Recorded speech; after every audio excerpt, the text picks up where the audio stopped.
மக்களை இந்த வாரம் ரஞ்சித் சார் தான் எலிமினேஷன் ஆறாரு அப்படின்னு சொல்லி உங்கள் எல்லாத்தையுமே தெரியும். ஆனால் இவர் வெளியேறதுக்கு வந்து யார் காரணம் அப்படிங்கிறத பற்றி தான் நமக்கு முக்கியமாக பார்க்க போகிறோம்.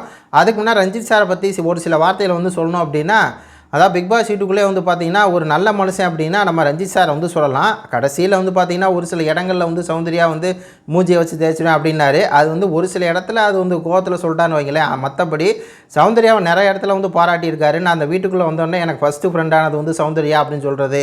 அது மட்டும் இல்லாமல் சௌந்தர்யாவை எல்லா இடத்துலையுமே வந்து உயர்த்தி பேசுகிறது, நீ வெளியே வந்தால் ஹீரோயினாவா அப்படின்னு சொல்லி பேசுகிறது. அந்த மாதிரி பார்த்திங்கன்னா ஒரு நல்ல மனுஷனாகவே அந்த வீட்டில் வந்து வாழ்ந்துருக்காரு. மேக்ஸிமம் அவர் வந்து அவரால் மற்றவங்களுக்கு வந்து பெருசாக துன்பம் இல்லை, ஒரு நல்ல மனுஷனாக இருக்கார் அப்படிங்கிற மாதிரி இருக்குது.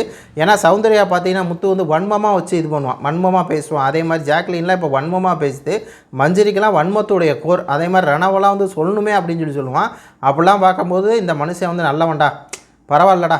ஏதோ எனக்கு என்ன அவர் மேலே ஒரு சாஃப்ட் கார்னர் அப்படின்னா, அவருடைய மகன் ஸ்டோரியை சொன்னோன்னா எனக்கு என்ன ஆயிடுச்சுன்னா, அது ஒருத்தன் மேலே வந்து பார்த்திங்கன்னா இறக்கம் இருக்கும். அந்த மாதிரி ஒரு கஷ்டத்தில் இருக்கிற ஒரு மகனோட இருக்கும்போது இன்னும் நம்மளுக்கு என்ன ஆயிரும், ஒரு சோகமாயிருன்னு வைங்களேன். இப்போ இப்படிப்பட்டவர் ஒரு நல்ல மனுஷன் தான் என்னை பொறுத்தவரை, சரிங்களா? அது உங்களுக்கும் புரியும், நீங்களும் ஒத்துக்குவீங்க.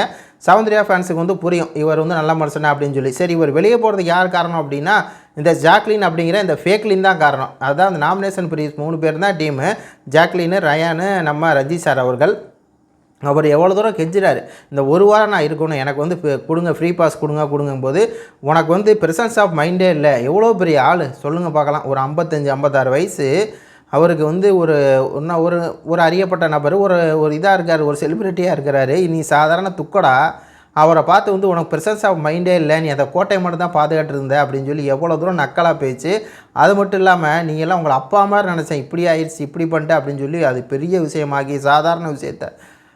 இதுதான் காரணம். மெயினாக அந்த நாமினேஷன் பிரிவு வந்து அவர் கொடுத்துருக்கலாம். இப்போ ஏன்னா ரயான் வெளியே போகிறதுக்கு சான்ஸ் இருக்குது. அப்படி இல்லைனா ரஞ்சித், இல்லைனா மஞ்சரி வெளியே போயிருப்பாங்க. ரயான் போயிருக்க மாட்டான். மஞ்சரி இல்லை வேறு யாராக போயிருப்பாங்க. ஆனால் என்னென்னா இந்த வெளியே போகிறதுக்கு காரணமே இந்த ஜாக்லின் அப்படிங்கிற ஃபேக்லின் தான். 1 நம்பர் ஃபேக்கு. இந்த ஃபேக்கை மட்டும் எவனுமே நம்பாதீங்க மக்களே. வேஸ்ட்டு ஃபெல்லோ, வேஸ்ட்டு இருக்காலே வேஸ்ட்டு. உங்கள் அப்பா மாதிரி நினச்சதுலாம் சம்மந்தமே இல்லாத கண்டென்ட்டு. பாவமாக இருக்குது. அவர் வெளியே போகும்போது தான் சௌந்தர்யா அப்படி கையை இப்படி வச்சுருப்பாங்க போல இருக்குது. ஐயோ சார், ரஞ்சித் சாரா அப்படின்னு சொல்லி. ஏன்னா அவர் இன்னும் இந்த வாரம் இருந்தாருன்னா அவருக்கு வீட்டில் இருந்து ஆள் வந்திருப்பாங்க. ரொம்ப வந்து சேடாக இருக்குது மக்களே. உங்கள் கருத்துக்களை சொல்லுங்கள். நன்றி, வணக்கம்.